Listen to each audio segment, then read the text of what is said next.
어제에 이어서 여호수아가 이스라엘 백성들과 함께 아이성 대패라는 역사를 그리고 있는 장면을 오늘 우리가 보고 있습니다. 몇 가지 묵상하게 되었는데, 먼저 17절에 보면은 유다 족속을 가까이 나오게 하고 그 중에서 또 세라 족속이 뽑히고, 그 다음에 삽디가 뽑히고, 18절에 보면은 세라의 증손이요 삽디의 손자요 갈미의 아들인 아간이 뽑혔다라고 이야기하고 있습니다. 어제 제가 이 13절을 가지고 내일을 위하여 스스로 거룩하게 하라라는 메시지가 아간에게는 회개의 기회를 주었던 것이다 이야기를 드렸는데요. 지금 점점 압박하고 있습니다. 하나하나 제비뽑기 할 때마다 아간 마음이 나는 아니겠지, 내 죄가 이 정도로 크지는 않겠지, 이거 모르겠지 라는 식으로 부인했기 때문에 이런 상황이 벌어졌다라는 것이죠. 만약 뽑히기 전까지 예를 들어 유다 지파가 뽑혔다, 이때 아간이 회개했다면 어땠을까? 아니면은 자기 삽디가 뽑혔을 때 이 마지막에 이 회개했다면 어땠을까라는 생각들을 해봐요.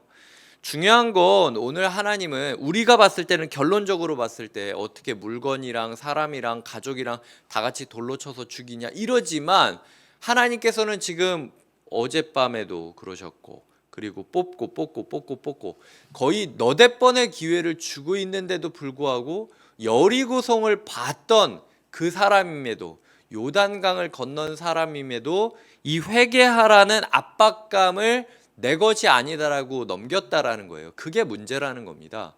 회개는요 점점 다가오고 있습니다. 회개의 기회는 점점 우리에게 압박감으로 밀려오고 있어요. 이거 우리가 노라고 하고 내일 아니라고 하는 순간 정말로 우리는 심판으로 가게 되는 겁니다. 하나님께서 영원 무궁히 기회를 주시지는 않습니다. 언젠가 우리의 인생이 끝나게 될 것이고, 언젠가 주님께서 오시게 될 겁니다. 주님께서 우리에게 주시는 마지막 회개의 기회가 오늘이 아니라고 쉽게 얘기할 수 있는가? 우리가 찬찬히 돌아보며 우리에게 회개해야 될 것들을 하나님께서 핀셋으로 꼭 뽑아서 온 세상에 밝히 보여주기 전에 회개해야 된다라는 것이 첫 번째 묵상이었고요. 19절과 25절을 보겠습니다. 19절에는 여호수아가 아간한테 내 아들아 청하노니 라고 이야기를 하고 있습니다. 19절에서 죄를 듣기 전까지는 아주 살살 꼬드기는 것 같죠. 내 아들아. 근데 25절에서는 내가 어찌하여 우리를 괴롭게 하였느냐, 돌로 쳐라. 이 온도가 저한테는 되게 받아들이기 어려웠었습니다. 그런데 한편으로 이걸 보면 여호수아가 내 아들이라고 부를 정도로 가까운 사이라 할지라도 죄의 책임은 필요하다라는 거예요. 그 관계는 관계지만 자신이 저지른 죄에 대하여 책임을 짊어지고 가야 되는 것, 이것이 우리에게 주시는 하나님의 말씀의 무거움이라는 것이죠.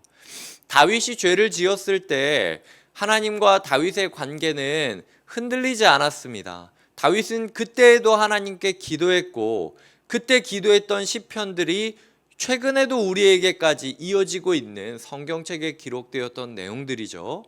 하지만 다윗의 첫째 아들은 세상을 떠났고, 그리고 다윗의 가문은 그 이후에도 계속해서 괴로움을 겪게 됩니다.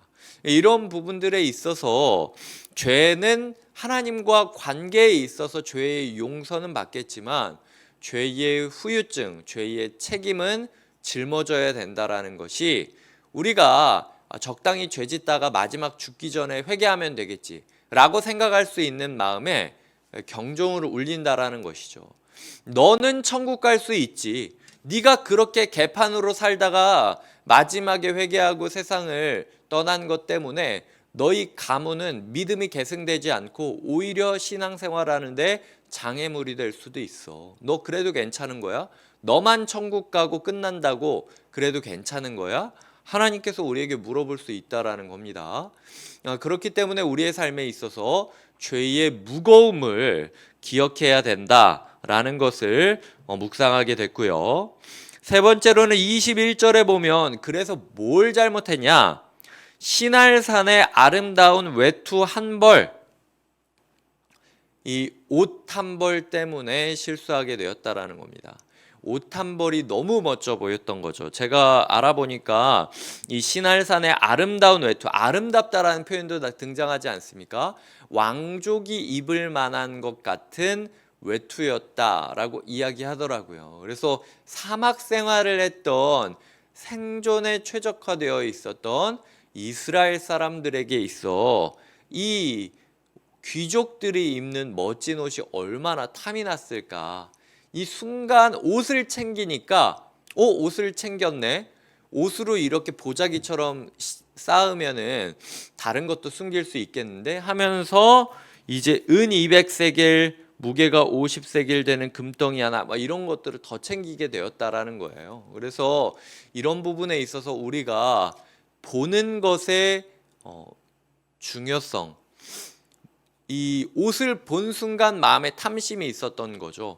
보고 욕망으로 흘러가는 것. 선악과도 똑같지 않습니까? 보고 욕망으로 흘러갔던 것이 선악과를 따먹은 과정이니까 우리의 눈을 잘 지켜야 되고 우리의 눈으로부터 탐심이 일어날 때 그걸 구체적으로 이어가지 않도록 끊어야 되는 마음이 필요하다라는 것. 그래서 어떤 죄가 우리가 피해야 될 죄인가, 봐야 될 걸 봐야 되고 보지 말아야 될 걸 보지 말아야 되는 것이 우리의 삶에 있어서 죄를 이기는 중요한 부분임을 묵상하게 되었습니다. 마지막으로는 26절입니다. 아골골짝이라 부르더라 라고 이야기를 하죠. 아골골짝이라고 하면은 우리는 어떤 그 가사가 생각이 많이 납니까? 아골골짝 빈들에도 복음 들고 가오리다. 저도 그 신학생 때 많이 불렀던 찬양인데요. 아골골짜기는 인생에 있어서 가장 슬픈, 가장 저점, 가장 괴로운 시간대를 말하고 있는 표현 중 하나입니다. 그런데 그 아골골짜기가 어디서부터 시작이 되었다고요? 나의 죄로부터 시작이 되었다라는 것이죠. 그 결과가 어떻게 되었죠? 왜 괴로운 골짜기가 되었죠?